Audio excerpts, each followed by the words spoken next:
I'm Ava, and I'm currently 23 years old. Today I'm feeling so excited about my future. I'm finally going to start my life with my love, Andrew. Something I always dreamt of. But you should know that it wasn't always so simple. I can still remember the time when all of this started. It was about 5 years ago when I was in high school. Andrew was my classmate and new in our school, and he was a shy kind of guy. But I felt attracted to him as soon as I saw him because he just seemed so cute and innocent. Slowly but surely, we started hanging out and chatting all the time, even walking home together. One time, we stumbled upon an injured puppy on the way home. He held it in his arms and tried to heal its wounds.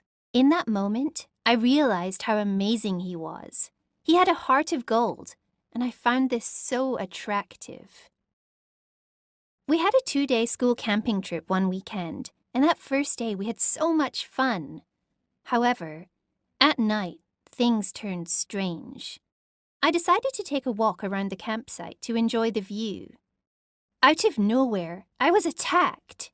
This guy just came up to me and tried to hug me, and I had to push him off of me. I was shaking and crying. I couldn't believe it when I saw Andrew walking towards me.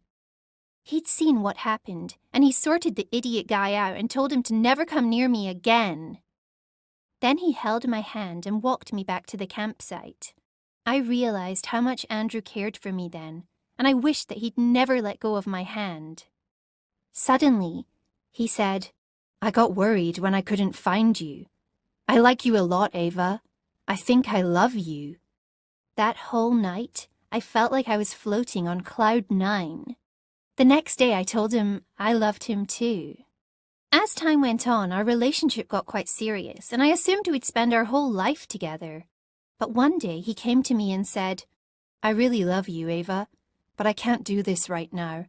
I want to spend my whole life with you, but right now I just can't commit to something so serious. We're still so young, and I don't have any money to buy you a ring or give you the life you deserve. I promise our time will come. We'll be together again one day. I know it."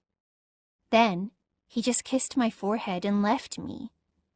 I'll never forget the way he looked at me as he walked away, tears running down his face. We were both heartbroken. As time went on, I eventually started to feel better, but I never forgot him. Deep in my heart, I knew he was the one for me, and I just didn't understand why love had to be so cruel sometimes.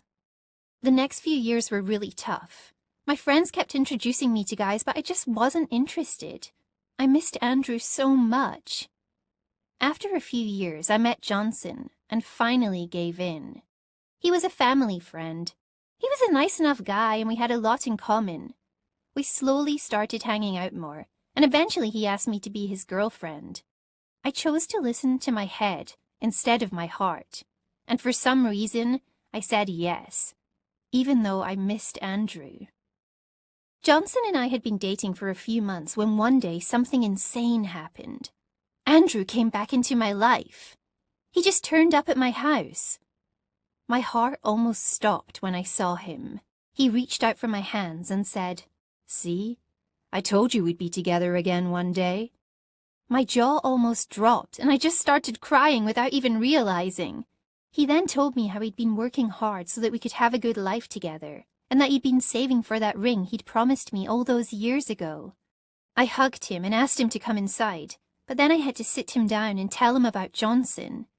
He was shocked, and he just asked me, "Are you happy with him? If you are, then I'll walk out of here and I won't disturb you again. I want you to be happy, Ava." Honestly, that day was so difficult for me. I didn't want to hurt Johnson, but I knew that Andrew was the one for me, and I didn't want to live another day without him in my life. But first, I had to do something. I had to talk to Johnson.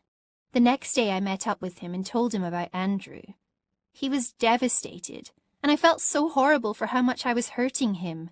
But I knew I had to follow my heart here, even if it meant being selfish. Johnson left looking heartbroken. I thought I'd never hear from him again, but a week later he turned up at my house when Andrew was over. And when he saw how happy we looked together, he said, "I wish you both the best. I hope you'll be really happy together."